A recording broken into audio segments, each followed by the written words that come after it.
नमस्कार कक्षा 10 के विद्यार्थियों, कैसे हैं आप लोग। आज पुनः दूसरे भाग में हम आपके हिंदी पाठ पद्य का सूरदास जी के पद का दूसरा भाग पर चर्चा करेंगे। जैसे आपको पूर्व में पहले भाग का वीडियो आपको प्राप्त हो गया है, आज हम दूसरे भाग में दूसरे पद की बात करेंगे, उसके भावार्थ की बात करेंगे। ठीक है, पहले इसका हम वाचन करेंगे। ठीक है ना, बढ़िया अच्छे से आप किताब और पेंसिल ले लीजिएगा। बार बार हर वीडियो में हम यही बताएंगे, जहाँ कठिन शब्द है उसको पेंसिल से अपने किताब पर या कॉपी पर लिख लेंगे। इससे क्या होगा, आपको सुगमता होगी, आपका शब्द भंडार अच्छा होगा। ठीक है, आगे चलेंगे, पहले इसका वाचन किया जाएगा। अविगत गति कछु कहत नावे, ज्यों गूंगे मीठे फल को रस, अंतर्गत ही भावे। अविगत गति कछु कहत नावे, ज्यों गूंगे मीठे फल को रस, अंतर्गत ही भावे। परम स्वाद सबहि सुनिरंतर, अमित तोष उपजावे।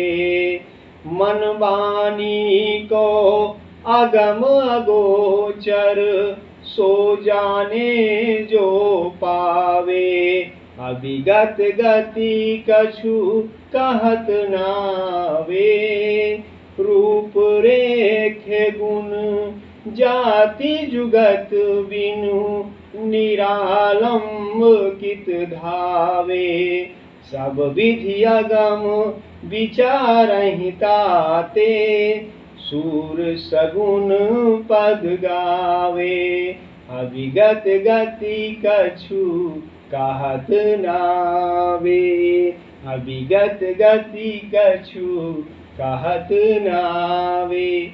ऐसे आप लोग अच्छे से वाचन करेंगे। जब वाचन करेंगे तो आपके अंदर की जो घबराहट रहती है, एक डर रहता है, वो समाप्त होगा। ठीक है ना। अब इसका भावार्थ अपने आप ही आपको इसका अंतर्कह में उतरना शुरू हो जाएगा। ठीक है, अब चलते हैं हम इसके भावार्थ पर। इसमें आपको सूरदास जी ने क्या बताया है, इसमें सूरदास जी बता रहे हैं कि इस पद में सूरदास ने निराकार ब्रह्म की उपासना की कठिनाइयों का उल्लेख करते हुए साकार ब्रह्म की उपासना को श्रेयस्कर और व्यवहारिक माना है।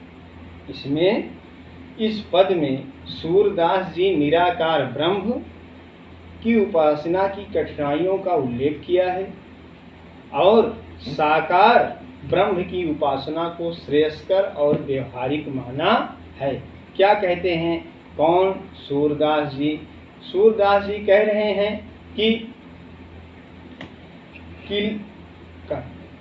इसका भावार्थ इस प्रकार सूरदास जी ने बताया है। अविगत माने होता है निराकार।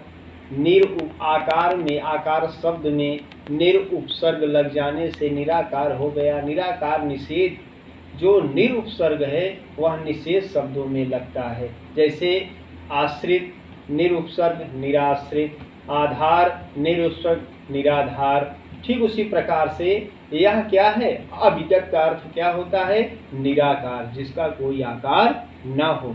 गति कछु कहत नावे, निर्गुण निराकार जो ब्रह्म है उसके बारे में कुछ भी उल्लेख नहीं किया जा सकता है, कोई उस पर बात किया ही नहीं जाता है। अर्थात जिसे हम देखे नहीं हैं, जिसे हम जाने नहीं हैं, उसके विषय में, उसके बारे में हम कैसे बता सकते हैं, उसके लिए हम कौन से शब्दों का प्रयोग कर सकते हैं।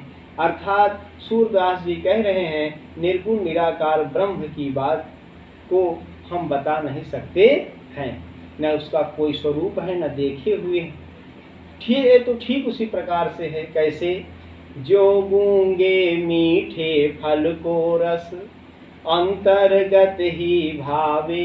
जैसे कोई गूंगा व्यक्ति अगर है, उसे मीठा फल दे दिया जाए और वह मीठा फल खाए और उससे पूछा जाए कि क्यों बाबा बताइए कैसा स्वाद रहा, तो क्या वो बोल पाएगा? नहीं। लेकिन उस मीठे रस के, उसके स्वाद को अंतर ही अंतर बड़ा प्रसन्न होता है, आनंदित होता है, खूब प्रसन्न होगा, मूड़ी हिलाएगा, आह आनंदित आ गया, लेकिन उसकी अभिव्यक्ति को वह बता नहीं सकता। ठीक उसी प्रकार से सूरदास जी कह रहे हैं यह निर्गुण निराकार ब्रह्म भी उसके विषय में कुछ कहा नहीं जा सकता है। परम स्वाद सब ही सुनिरंतर अमित दोष उपजावे, वह परम स्वाद तो पा जाएगा अंतर ही अंतर, और असीमित, अमित माने होता है जिसकी कोई सीमा ना हो, और तोष माने होता है संतुष्टि, संतोष, और उपजावे माने उत्पन्न करता है।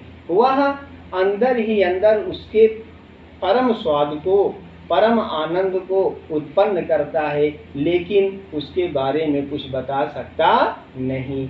और मन वाणी को अगम अगोचर सो जाने जो पावे, मन और वाणी से दोनों अगम है। अगम माने जहाँ पहुँचा ना जा सके, अगोचर माने जो इंद्रियों से परे हो, जो दिखाई ना दे।